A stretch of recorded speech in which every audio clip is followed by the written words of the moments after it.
Gatherings always sound glamorous, until you're standing in the hallway wondering what to do with your coat, whether you should have brought a gift, or how to greet a host without blocking the doorway.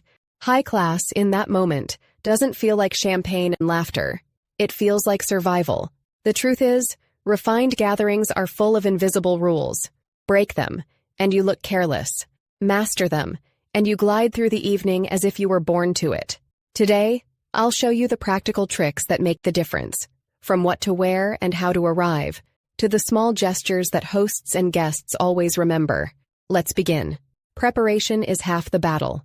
True refinement begins before you ever step out the door. The unspoken rule is, never arrive unprepared. And I don't mean just bringing flowers or a bottle of wine. I mean with context. Who's hosting? What's their style? Who else will be there? Walk in knowing at least 3 names and one safe topic of conversation. That way you're never stranded in the dreaded, "So, what do you do?" Even food is part of preparation. Eat something at home. That way you don't circle the buffet like it's your survival kit, piling canapés onto your plate as if the evening were a game show. That small step will save you twice tonight. You'll see when we get there. High-class gatherings reward foresight.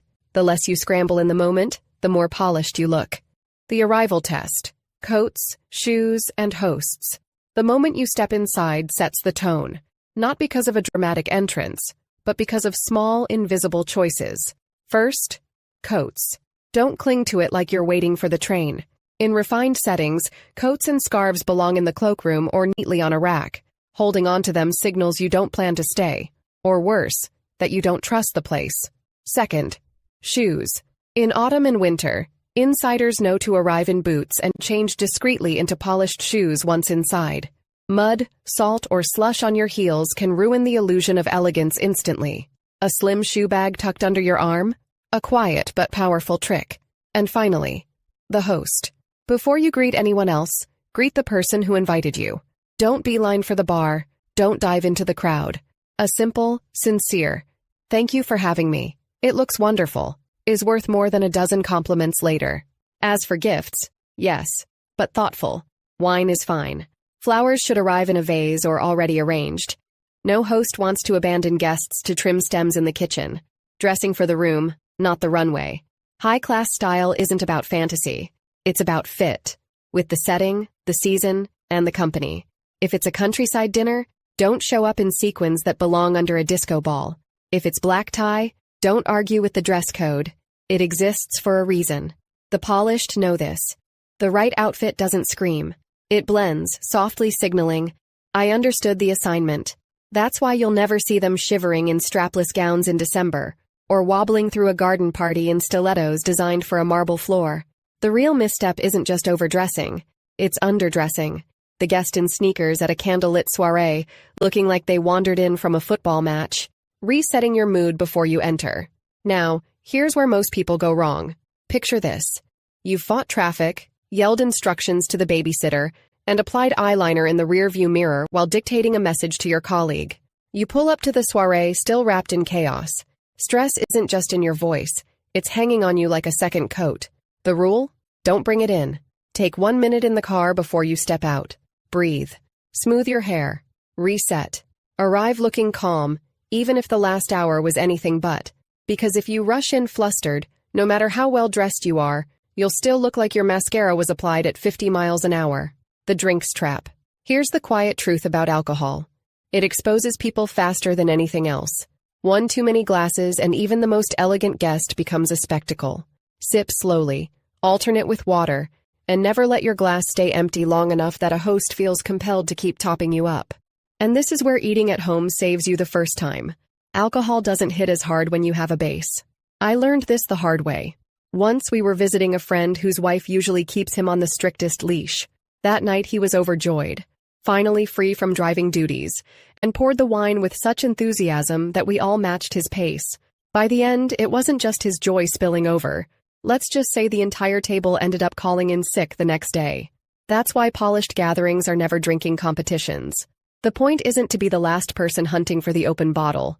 It's to look composed enough that nobody wonders how you'll get home. Eating with dignity.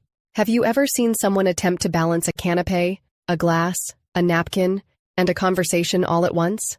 Here's the unspoken code. Edit. One glass, one plate, one conversation. If you're carrying more than that, you're not mingling. You're juggling.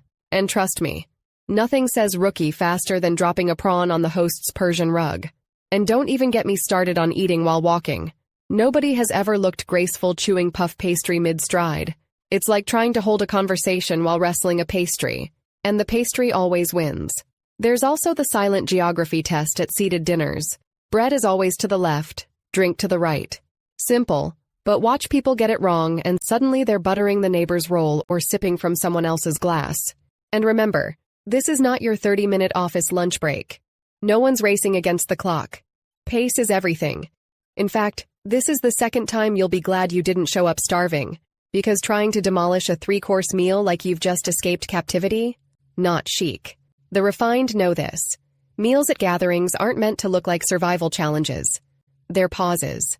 Small, intentional moments. You give the food and drink a stage, not a chase. Makeup in public. Here's another quiet giveaway.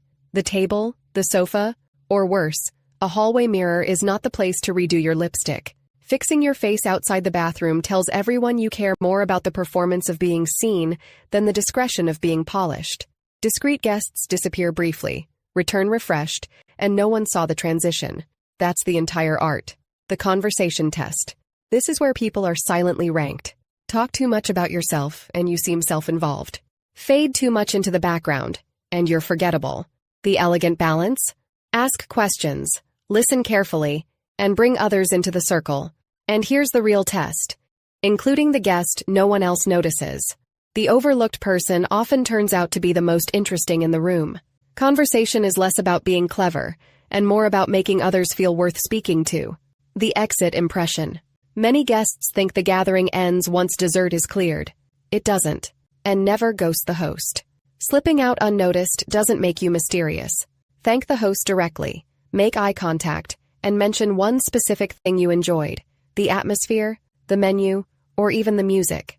This shows attention to detail, and it makes your presence linger in the right way. So here's the secret. Gatherings don't expose you through your outfit or your charm. They expose you through the small lapses, clinging to your coat, refilling your glass too quickly, or redoing lipstick where everyone can see.